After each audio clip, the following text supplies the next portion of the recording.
하나님의 은혜와 사랑과 평강이 오늘 하루도 충만하기를 주의 이름으로 축복합니다. 출애굽기 6장은 구원을 준비하는 과정에서 구원의 하나님이 어떠한 분인지, 구원을 받는 이스라엘 백성들은 누구인지를 알려주는 말씀이라 하였습니다. 구원받는 것에만 그치는 것이 아니라 구원하신 하나님이 누구신지, 그리고 그 구원을 받은 우리는 누구인지를 아는 것이 중요합니다. 그래야 하나님과의 관계가 올바른 관계로 나아갈 수 있기 때문이죠. 지난 말씀에서는 구원의 하나님이 누구인지가 나오는 말씀이었습니다.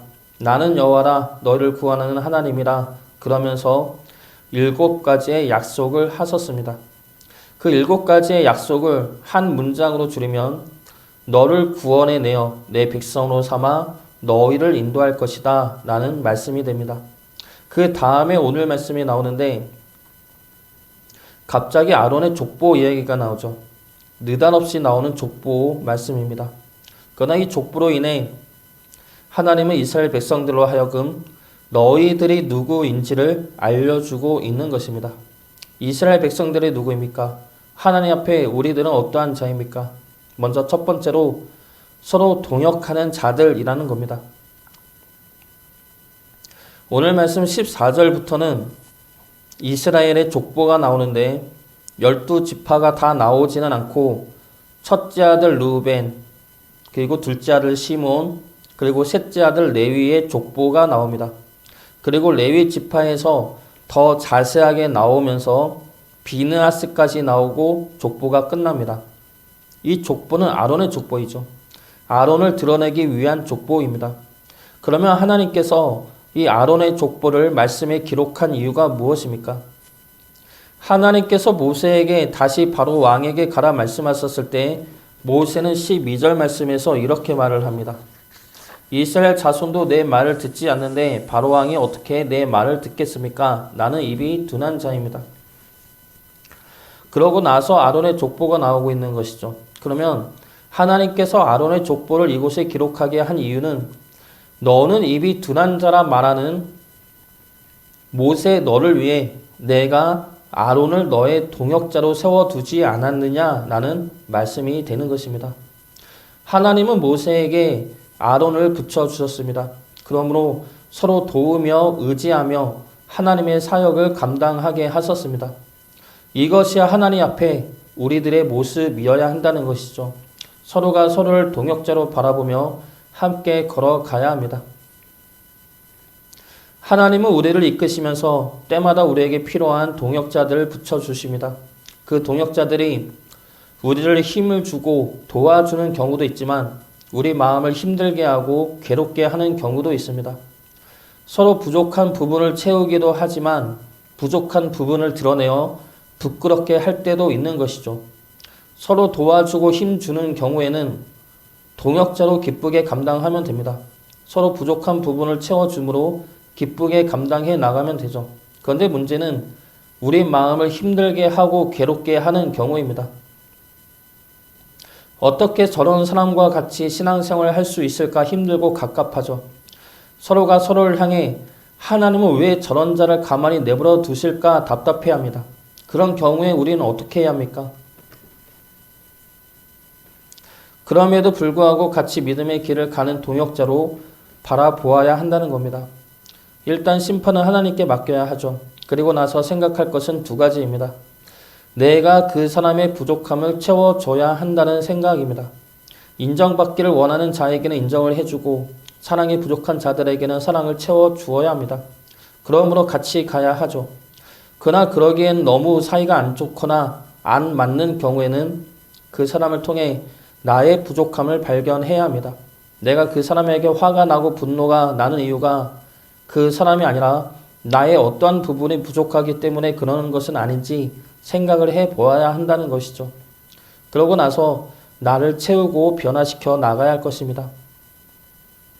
중요한 것은 하나님은 우리 모두가 동역자이고 동역자로 서기를 원하신다는 것입니다. 그것이 하나님 앞에서 우리가 알아야 할 첫 번째 모습인 동역자의 모습입니다. 2번째로 우리는 보냄을 받은 자라는 것을 알아야 합니다. 26절과 27절 말씀 보겠습니다. 이스라엘 자손을 그들의 군대대로 애굽 땅에서 인도하라 하신 여호와의 명령을 받은 자는 이 아론과 모세요. 애굽 왕 바로에게 이스라엘 자손을 애굽에서 내보내라 말한 사람도 이 모세와 아론이었더라. 이 모세와 아론, 아론과 모세, 이 모세와 아론은 여호와의 명령을 받아 말을 전한 사람입니다. 다시 말해 하나님으로부터 보냄을 받은 자라는 것이죠.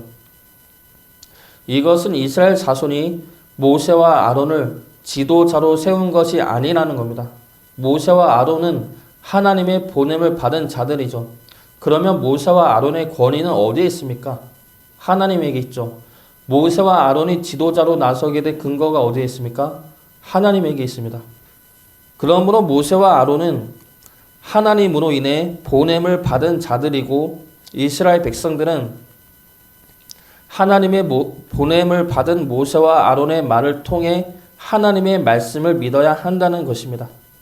그러나 서로가 믿지를 못하죠. 모세는 이스라엘 자손이 뽑은 지도자가 아니기 때문에 그들이 자신의 말을 믿지 못한다고 생각합니다. 그리고 실제로 그렇게 되었죠. 이스라엘 자손 또한 모세와 아론은 어느 날 갑자기 나온 자기와 상관없는 지도자들입니다. 그렇기 때문에 그들의 말을 믿어야 할 이유가 없죠. 그래서 모세와 이스라엘 자손들 간의 갈등과 충돌이 생겨나는 겁니다. 교회 목사와 교인들 간의 충돌도 마찬가지이죠. 서로가 하나님의 보냄을 받은 자로 보지 않고 내 중심에서 바라보고 내 생각으로 바라보고 평가하고 판단하면서 서로 갈등과 충돌이 일어나는 것입니다. 우리 모두는 하나님의 보내심을 받은 자입니다. 목사뿐만이 아니라 교인들도 하나님의 보내심을 받은 자이죠. 그러면 서로가 서로를 하나님이 보내주신 자라는 것을 믿고 받아들여야 합니다. 물론 서로가 부족하죠. 교인들이 보기에 목사가 부족한 부분이 보일 것이고 목사 눈에도 교인들이 아실 때가 있을 것입니다.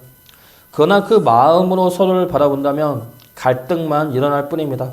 그 사람을 보지 말고 그 사람을 보내시고 그 사람 안에 역사하시는 하나님을 바라보아야 합니다. 자기 자신을 볼 때는 보내심을 받은 자로서 하나님 앞에 거룩하고 순결하기를 구해야 하며 서로를 볼 때는 보내신 하나님의 주권과 권위를 바라보므로 주님 앞에 섬김과 사랑의 모습을 보여야 할 것입니다. 서로 보내심을 받은 자로 하나님 안에서 사랑으로 섬기는 주의 자녀 되시기를 주 이름으로 축복합니다. 마지막 세 번째로 우리는 하나님의 역사 안에 있는 자들임을 알아야 합니다. 모세는 지금 이스라엘 자손들이 하나님의 말을 듣지 않고 바로 왕이 듣지 않음을 이야기하고 있습니다. 지금 현재의 일만을 이야기하죠. 그러나 하나님은 아브라함 때부터 이삭과 야곱을 거쳐 애굽에서의 400여 년의 시간 동안 그들과 함께 하셨습니다. 그리고 그 긴 시간 동안 하나님은 약속을 잊지 않고 이뤄내고 있으며 이제 그 구원의 일들을 이뤄내실 것입니다. 모세의 눈에는 지금 이 순간만의 어려움만을 이야기하며 힘들다 이야기하지만 하나님은 지금 이 순간만이 아니라 그동안 모든 세월의 시간 속에 있었던 어려움들을 다 이겨내신 분입니다. 그리고 마침내 그 모든 일들을 앞으로도 이뤄내실 분이죠. 그 증거로 하나님은 이스라엘 자손들을 애굽에서 생육하고 번성케 하셨습니다. 르우벤의 자손들과 시몬의 자손들과 레위의 자손들을 번성케 하셨습니다. 모세와 아론 역시 그러한 하나님의 역사하심 아래, 하나님의 약속 아래 지금 살고 있고 하나님 앞에 서 있는 것입니다.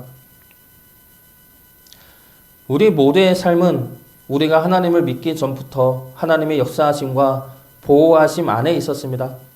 우리가 하나님을 믿을 때부터 하나님이 우리의 삶에 관여하신 것이 아니죠. 우리가 하나님을 믿기 전부터 하나님은 우리를 지키시고 보호하셨고 우리가 하나님을 알기 전부터 아들 예수님을 보내 우리 죄값을 속량케 하셨습니다. 그렇게 하나님의 주권과 강권하심 아래 하나님 앞으로 인도되어진 자들이 우리들이죠. 그리고 하나님은 우리뿐만이 아니라 우리 주변의 이들까지도 하나님 앞으로 구원하여 인도하실 것입니다. 물론 하나님의 때는 모두가 다를 것이며 그 때는 우리가 알 수가 없습니다. 그러나 하나님은 믿지 않는 이들까지 하나님의 역사하심 아래 구원 앞으로 인도하실 것이며 우리 또한 하나님의 역사하심을 믿고 복음을 전해야 할 것입니다. 하나님의 때를 기다리면서 지치거나 낭망하지 않고 그 때는 하나님께 맡기며 우리는 우리에게 주어진 사명만 감당하여야 할 것입니다. 그러면 하나님의 때에 많은 주의 자녀들이 하나님의 품으로 인도되어질 것입니다. 하나님 앞에 우리는 동역자요, 보내심을 받은 자요, 하나님의 역사하심 아래에 있는 자들입니다. 서로가 서로에게 그러한 존재들이죠. 하나님 앞에 겸손히 서로를 섬기며 사랑으로 바라보며 서로를 위해 그리고 자신을 위해 기도의 동역자로 믿음의 동역자로 세워져 나가기를 주의 이름으로 축복합니다.